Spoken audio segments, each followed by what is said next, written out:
I'm not ashamed to own my Lord, nor to defend his cause. Maintain the honors of his word, the glory of his cross.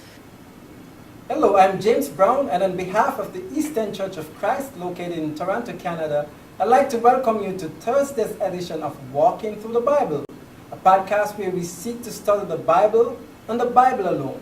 Please stick around afterwards for information on how you can contact us.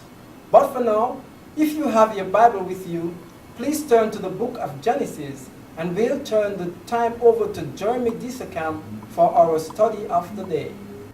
Thank you, James, and welcome to all of our viewers. This is the 32nd lesson in our study of Genesis.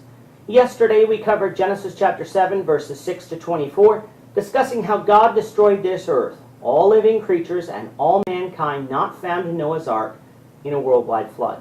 If you missed that episode and would like to watch it, you can find it and all of our other podcasts on our website at www.eastendchurch.org. You can also find them on our YouTube channel at www.youtube.com/EastEndChurchOfChrist under the Walking Through the Bible Genesis playlist. Today we're going to begin with Genesis 8 verse 1 and read through verse 14.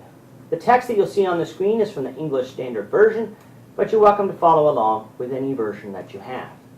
So let's now read Genesis chapter 8, beginning at verse 1. But God remembered Noah and all the beasts and all the livestock that were with him in the ark. And God made a wind blow over the earth, and the waters subsided. The fountains of the deep and the windows of heavens were closed. The rain from the heavens was restrained, and the waters receded from the earth continually. At the end of 150 days the waters had abated, and in the 7th month, on the 17th day of the month, the ark came to rest on the mountains of Ararat.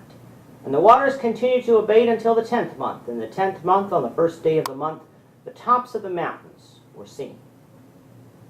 At the end of 40 days, Noah opened the window of the ark that he had made, and sent forth a raven. It went to and fro until the waters were dried up from the earth. Then he sent forth a dove from him to see if the waters had subsided from the face of the ground.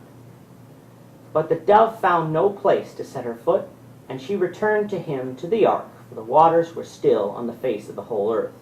So he put out his hand and took her and brought her into the ark with him. He waited another 7 days, and again he sent forth the dove out of the ark. And the dove came back to him in the evening, and behold, in her mouth was a freshly plucked olive leaf. So Noah knew that the waters had subsided from the earth. Then he waited another 7 days, and sent forth the dove, and she did not return to him any more. In the 601st year, in the 1st month, the 1st day of the month, the waters were dried from off the earth. And Noah removed the covering of the ark, and looked, and behold, the face of the ground was dry. In the 2nd month, on the 27th day of the month, the earth had dried out. Verse 1 says that God remembered Noah. This doesn't mean that God forgot about Noah. It simply meant that God's will had been accomplished, and now God would set out to cause the waters to recede. He sent a wind to do this. The water would evaporate off the face of the ground. Where did this water go? As God seemingly used a mix of naturally occurring systems and the miraculous to cause the flood, it is safe to assume that he did the same to dry the earth. From the timeline of events of the flood, I'm going to chart the events using our calendar year, even though Noah's year could correspond to a different part of our year.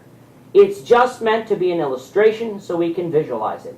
These dates are approximate and speculative. Genesis 7:11 says the flood started on the 17th day of the 2nd month, or February 17th. It rained for 40 days and 40 nights, and the waters prevailed for 150 days, according to Genesis 7:12 and 24. From the language of chapter 8, it becomes clear that the 150 days included the 40 days and 40 nights, meaning that it rained from February 17th to March 29th, while the waters didn't start to recede until July 17th. It was about then that the ark rested in the mountains of Ararat, but it wouldn't be until about October 1st that the tops of the mountains could be seen. Noah then waited 40 days after this before opening the window of the ark and sending out the raven and the dove, meaning he did this about November 10th.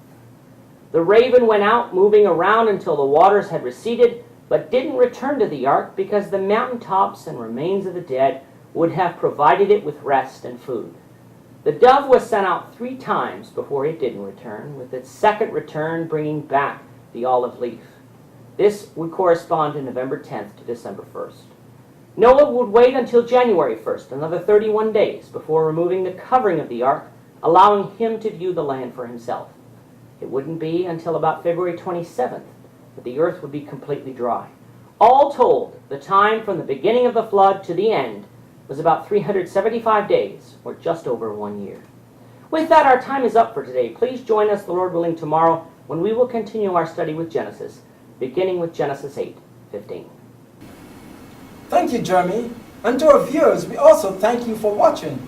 Don't forget to subscribe to our YouTube channel by clicking on the subscribe button below. Should you have any questions or comments, please leave a comment below or email us at answerintheword@gmail.com. We'll try to respond to you as quickly as we can.